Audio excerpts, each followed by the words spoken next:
Previously on Oznog Racing, the boys flew to St. Paul, Minnesota to pick up a vehicle for the rally, which happened to be a 7,000-pound ambulance named Olga.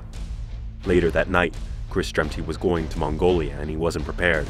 I dreamt I was going to Mongolia in an ambulance, and I wasn't prepared. So he enlisted the help of Daniel Babyface Kantz. Steve did what he does best, look damn good, and Chris decided to work on the ambulance, but really just sped up the shots to make himself look busy. Enough of this. Back to the show. Welcome to the end of week one. We've survived our plane trip, made it through customs, and then we took the ferry over to Amsterdam. And luckily, the whole week went without incident. So what we're going to do without today... incident, Chris? When are you going to tell them about the ambulance?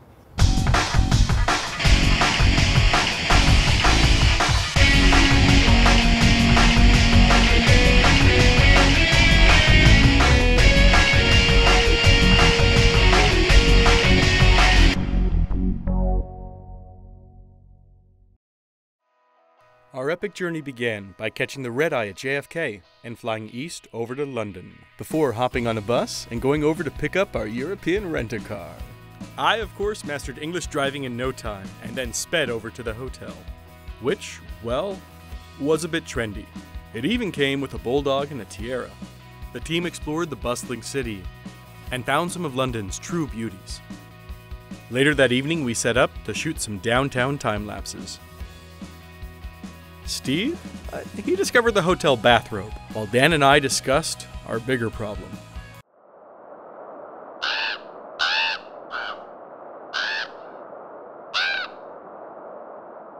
After weeks of working on Olga, of tearing apart and building her back up from scratch, well, we learned that she wasn't going to make it in time due to customs. So, well, we did what any good American would do. We bought another one. When choosing an alternate vehicle, it was clear that there needed to be certain parameters. She needed to be leaner. She needed to be sleeker. And she needed to be available, which is why we chose Olga's cousin, Volga. Despite the fact that we finally have a vehicle for this trip, our plans are well, completely off track. You see, we're 12 days late, completely missed the start of the race. We're in a battle with the adventurists over media and film rights, and we're driving around illegally because nobody seems to want to sell us car insurance, so we're probably not even going to make it off this island. And even if we make it past the border, well, by the time we get to... Now, I know what you're thinking. Why haven't you seen me in this week's episode? Second, did anything actually go right for us while we were in Great Britain? The answer? Yes. Upon arriving in Bristol, we went directly to the adventurist, the brains behind the Mongol rally. And instead of evil suits or adrenaline junkies in need of a fix, what we found was a small but great group of people, offering a life-changing experience from a 15 by 25 room. And as it turns out, the commercial rights we sought for weren't that big of a deal. Oznog Racing received them and would officially participate in the rally. With the matter settled and an hour to kill, we toured the city, famous for its subversive graffiti, where buildings became urban art galleries.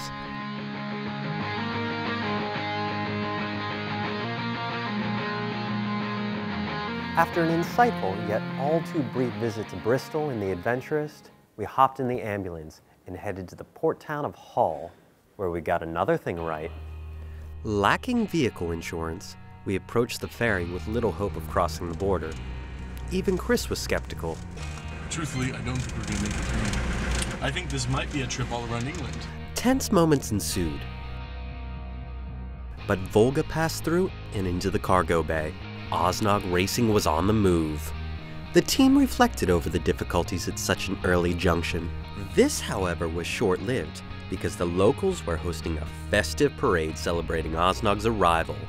And this is where we got the third thing right. We made it to Amsterdam. Home of clogs, windmills, And other recreational activities.